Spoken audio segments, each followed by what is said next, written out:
Donc dans ce paragraphe, nous allons apprendre une nouvelle méthode pour calculer un déterminant qui s'appelle la méthode de Laplace, qui consiste à se ramener à un déterminant de taille n-1. Donc c'est plutôt une méthode par récurrence.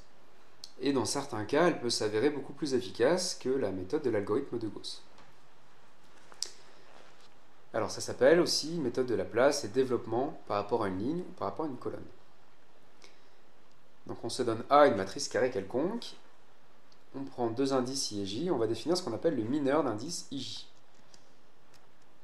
Donc c'est mieux avec un dessin, donc c'est un paragraphe très graphique, vous allez voir. Donc on dessine notre matrice A, notamment la colonne J et la ligne I. Alors ce que vous faites, c'est que vous les supprimez. Donc là, je les ai barrés en rouge parce qu'on les supprime. Donc vous obtenez une matrice qui n'a plus que n-1 ligne et n-1 colonne.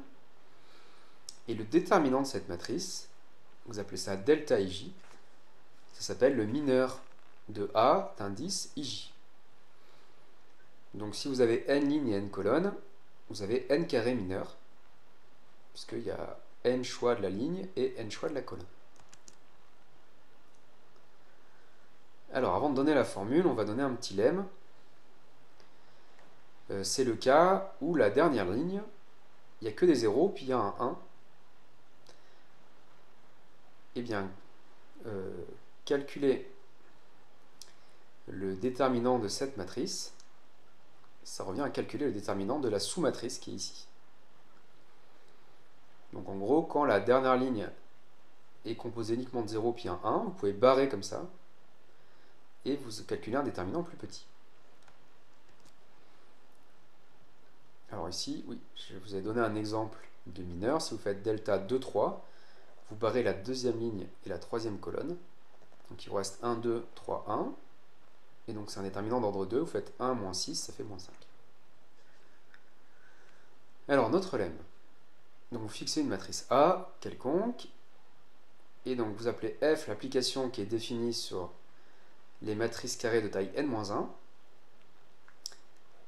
De cette façon, si vous prenez une matrice B de taille n-1 de coefficient BIJ, F de B, donc vous prenez votre matrice B, vous lui rajoutez une ligne de 0 avec un 1, et ici c'est la nème colonne de A, qui a été fixée au départ. Donc là vous obtenez une matrice de taille n, et vous calculez le déterminant, ça vous fait un scalaire que vous appelez F de B. Alors on voit facilement que c'est F est multilinéaire, c'est-à-dire linéaire par rapport à chaque colonne, puisque le déterminant l'est. Si vous échangez deux colonnes, ça vous met un signe moins, donc F est antisymétrique, comme le déterminant. Et si votre matrice B, c'est l'identité, vous êtes ramené à calculer ce déterminant. C'est une matrice triangulaire ici, donc on fait le produit de la diagonale, ça fait 1. Donc vous avez une application qui est définie sur les matrices carrées de taille n-1, multilinéaire antisymétrique, et qui vaut 1 sur l'identité.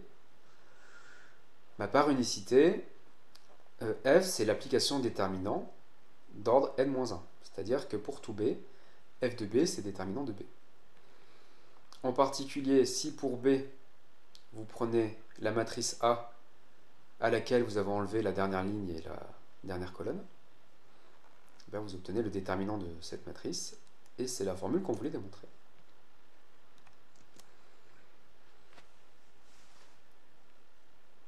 Alors, on en déduit les deux formules suivantes. Donc on peut développer par rapport à une colonne, donc par rapport à la jème colonne.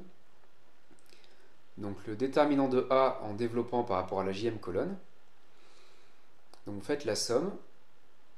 Donc vous avez un moins 1 puissance I plus J.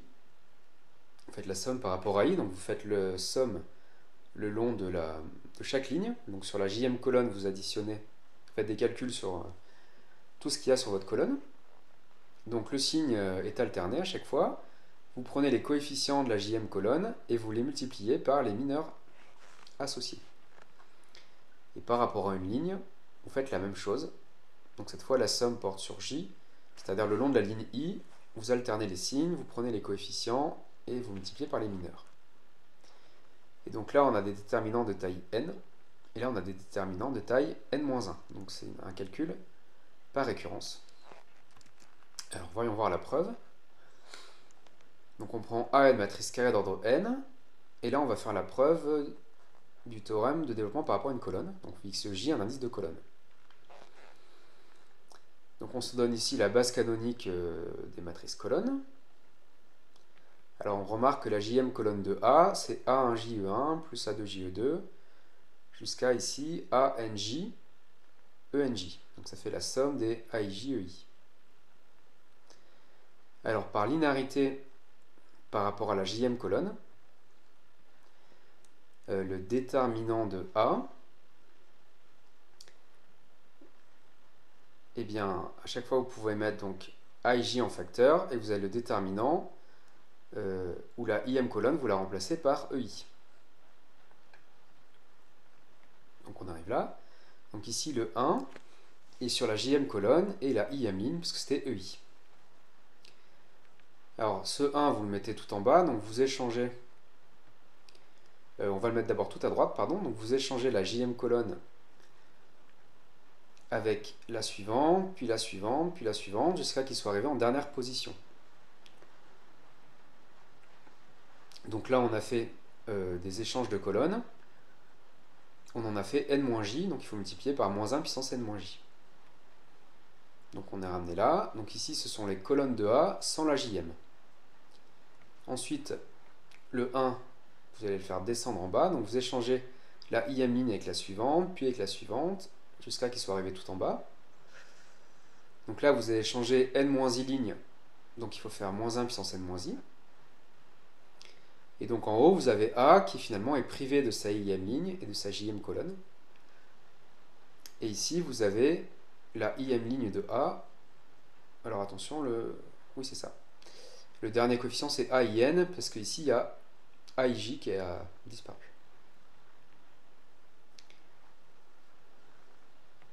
Et alors, d'après le lemme, ma dernière colonne, ça fait que des 0 et 1.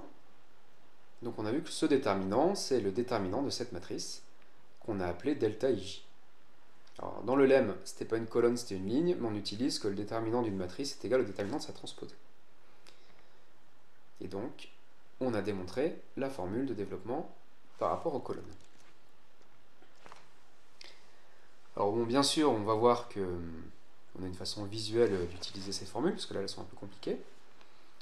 Alors l'idée, c'est de faire baisser la taille du déterminant jusqu'à un déterminant de taille 2 ou de taille 1 qu'on sait calculer. Alors par contre, ce sont des calculs vraiment très longs.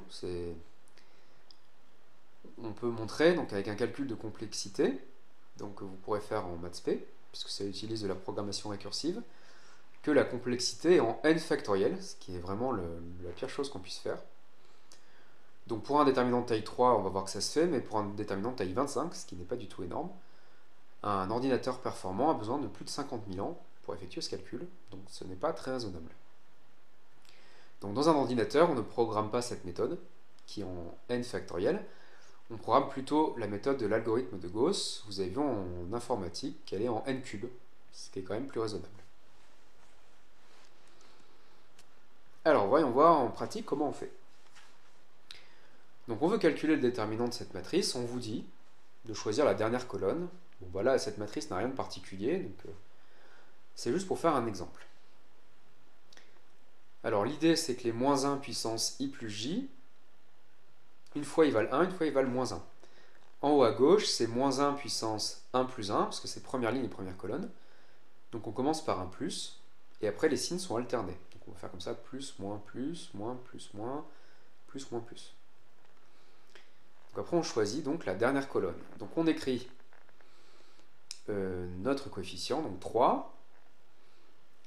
Alors la formule théorique du signe, c'est moins 1 puissance première ligne, troisième colonne, donc 1 plus 3. Ou avec mon moyen mémotechnique, vous saviez que ça allait être plus ici. Bon. Et ensuite, on écrit notre déterminant et on raye la ligne et la colonne associée. Plus, on prend l'autre coefficient, 6. La formule théorique, c'est moins 1 puissance 2 plus 3, mais on avait déjà prédit que ça ferait un signe moins. Et ensuite, on écrit le déterminant, où on raye cette fois la deuxième ligne, la troisième colonne, et puis on passe au dernier coefficient avec la même méthode. Alors cette étape, normalement, on ne l'écrit pas. c'est-à-dire qu'on passe directement à l'étape où on a rayé les lignes et les colonnes, donc on n'a que des déterminants d'ordre 2.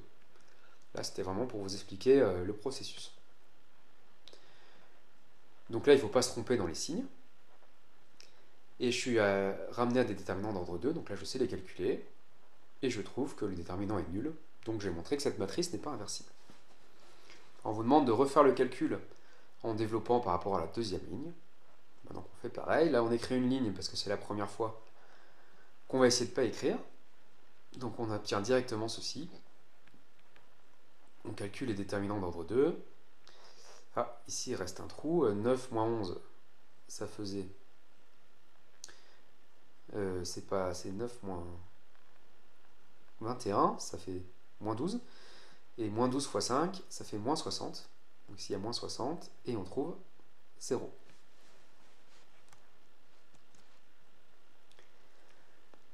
Bon, donc on voit que c'est quand même assez calculatoire, mais on va aussi voir que ça permet de calculer par récurrence des déterminants de taille n pour des matrices très particulières. Donc là, on vous demande de calculer le déterminant de cette matrice, donc des 0 sur la diagonale, des 1 au-dessus et des moins 1 en dessous. Alors, ce déterminant, on l'appelle dn, où n, c'est le nombre de colonnes. Alors l'idée, c'est toujours d'essayer de se ramener à un cas où la formule de développement par rapport à une ligne ou par rapport à une colonne va être toute simple. Le cas le plus simple, c'est ce qui a été donné par le lemme, c'est quand vous avez une ligne ou une colonne où il n'y a que des 0 puis un 1. Donc là, ça va vraiment être très simple d'utiliser cette formule. Il n'y a plus qu'un seul terme dans la somme en fait. Donc là, je vois que si je prends la première ligne et que je lui ajoute la dernière, je fais apparaître plein de zéros comme ça. Et le déterminant est conservé. Mais ensuite, je peux aussi prendre la première colonne et lui ajouter la dernière. Donc je suis ramené à cette matrice. Et bien là, donc j'ai des zéros quasiment sur toute la première ligne et sur toute la première colonne. Je fais comme je veux. Là, je choisis de développer par rapport à la première ligne. Bien, tous les termes, les coefficients sont 0, donc ils valent tous 0. Donc il va me rester que le dernier, c'est moins 1 puissance n plus 1, puisque première ligne, nème colonne. Le coefficient, c'est plus 1. Et ensuite, je prends le déterminant de la matrice où je raye donc la première ligne et je raye la dernière colonne. Donc c'est là qu'il ne faut pas se tromper. J'obtiens cette matrice, alors qui n'est plus symétrique. Les zéros ne sont plus sur la diagonale, ils sont au-dessus. Donc là, je fais une deuxième opération. Cette fois, je développe par rapport à la première colonne. Donc pareil, j'ai que des zéros au début.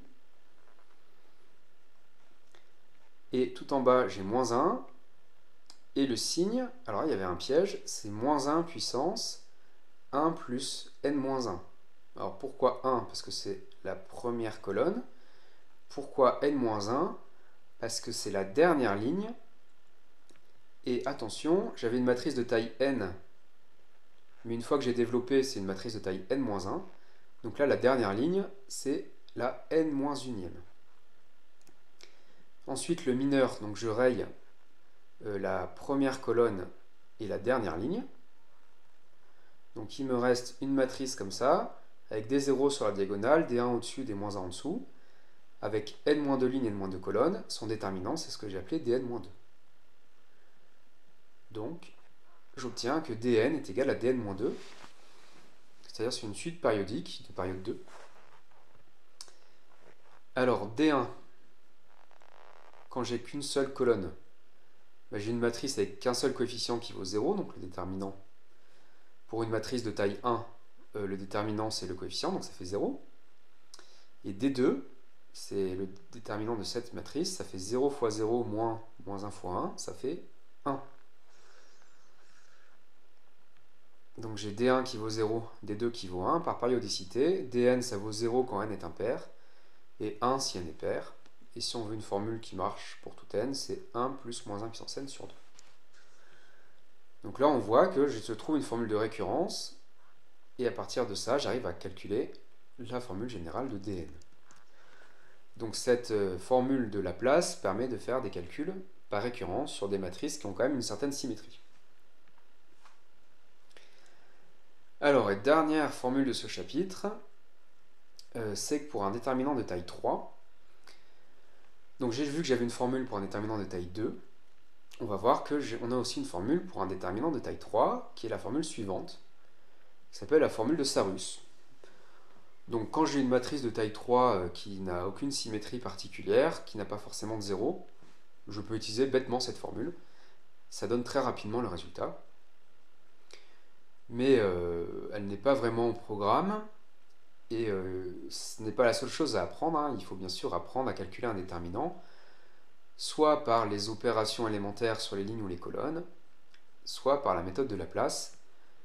Ça, c'est vraiment très exceptionnel qu'on fasse comme ceci. Alors, on va l'expliquer.